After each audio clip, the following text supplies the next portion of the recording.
This is the Vision Plus aerial that's mounted currently to the roof of my motorhome, and hopefully today I'm going to solve a little mystery. What I want to do is reconnect this cable, and I think before I dismantle anything I'll just give it a squirt of penetrating fluid. Basically, this aerial's been disconnected for some mysterious reason by a previous owner, and I want to reconnect it. So I'll just step inside the motorhome and I'll show you. The cable has actually been cut, strangely enough. The aerial should be above there, and that's remnants of the cable. So I've got an existing cable to redirect, and it actually comes out just here. And I think it's in the days where televisions were cubes and maybe sat on the bunk. So there's just a couple of Allen screws in, and this one's nice and loose, which is great. It's like the grub screws. Yeah, they seem reasonably captive actually. Don't want to lose them.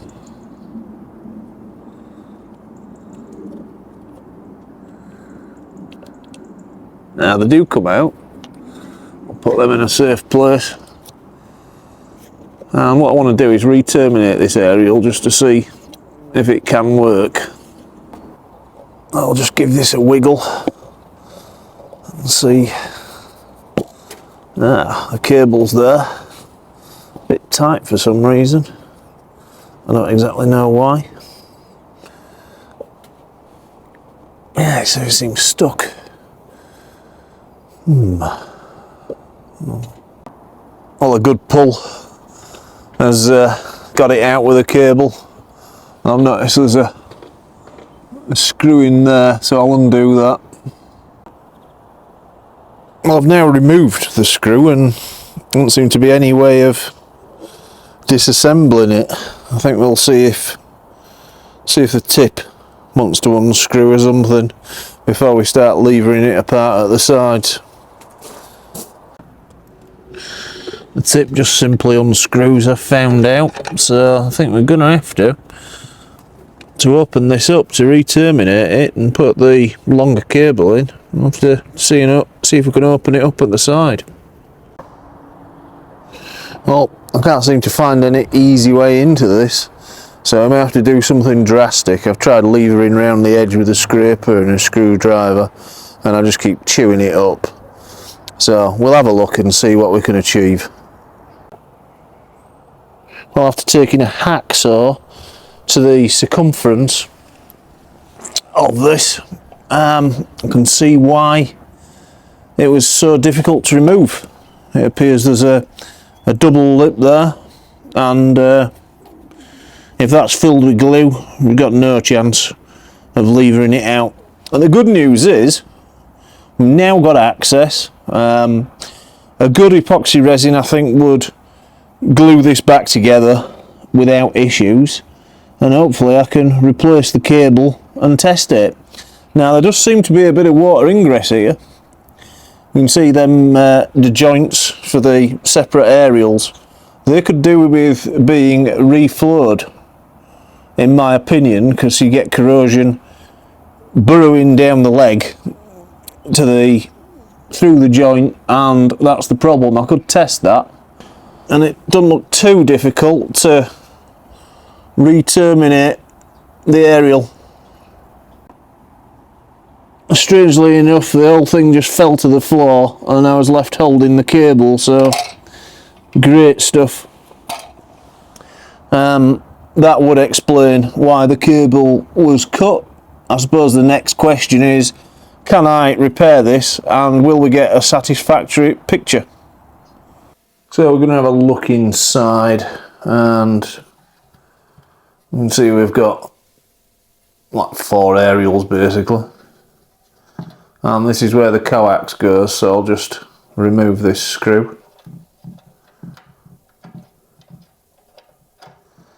And the more I look in it, the more I'm realising what went wrong. You can see there's quite a lot of corrosion on there. And here, that's the screen side of the coax. See, there's a rusty blob there.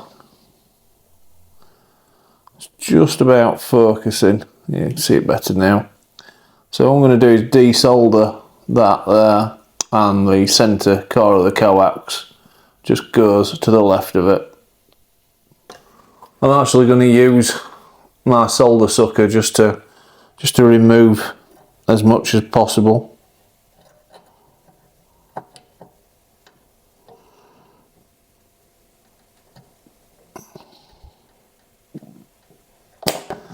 And then we'll remove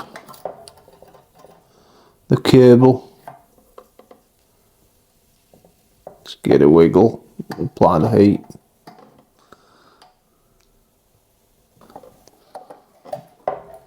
Yeah, and it came. I'll just gingerly go over the pad and remove the residual solder.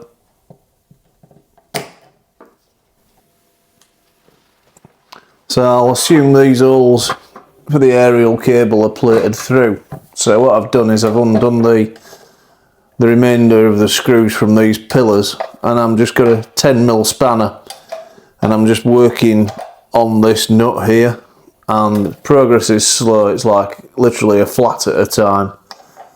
So I'm just taking that in an anti-clockwise direction as we're looking at it now, and I found the best way is just to keep flipping the spanner over. So we're working in between these two pillars, so it's very restrictive. So I've now got better access to clean the solder off the flip side, and there is also a bit of cable. That joint looks a little bit dry to me. And one issue I've noticed is this nut here. This is the bit what the whip aerial screws onto. That's rattling around there. So I would like to solder that onto there so it makes a really good electrical connection before reassembly. Well, I spent quite a bit of time on this. I reflowed all the joints either side, and we've re-terminated where the aerial cable enters. I've got it connected up to a television just so you can see the quality, and I have checked it so that you get all channels. You'll see it moving up and down. It's because I'm blocking the signal with my arm. What it paid to do is by looking at the signal, and I just went in with a screwdriver handle and just tapped things just to try and work out which one of these had a corroded joint, and then I've reflowed it. I've got a bit of a problem with the soldering irons. This is my smallest soldering iron, which isn't powerful enough because there's quite a bit of metal there. And this is my larger soldering iron at 300 watt. So I did need the larger soldering iron to reflow these joints, and it was a bit messy, so that's the equivalent of a shovel. I could really do to treat myself to an in-between sizes soldering iron. So I now gave everything a good clean, and a bit of the pink stuff did an excellent job. I used that in conjunction with a pad, a foam scouring pad to be specific, and I've got everything all put back in. We've got a zip tie there just to keep the wires in check, and I've got an idea for the reassembly. I'm planning on using some general purpose white silicone, and I may put a blob of glue in each corner. So I've decided to use JB Quick Weld, and I'm just going to put a blob in either corner there, and then the remainder will be done in the silicone. I just wanted something solid to bond it to. So we've now got the silicone down, and we're going to remake the aerial sandwich. So we've now got the aerial casing together, and it was a bit of a fiddly fit, but we got there in the end. And I'm just going to tidy it off with a little bit of white insulation tape around the circumference. So I've gone round the circumference and all's good so far, and I'm just going to finish the very last piece off. I'm just going to use a little bit of silicone sealant. So one thing I'm going to do as we wrap this video up, when we refit this, you can see there's a seal there, that's to keep the damp out. Well, the cable comes out of there, that basically goes underneath the aerial. One thing I'm going to do is I'm going to put a good blob of silicone sealant in there just to make it as airtight as possible, because that ultimately is what's killed this aerial. Many thanks for watching, and why not subscribe to learn of more low-cost repair solutions.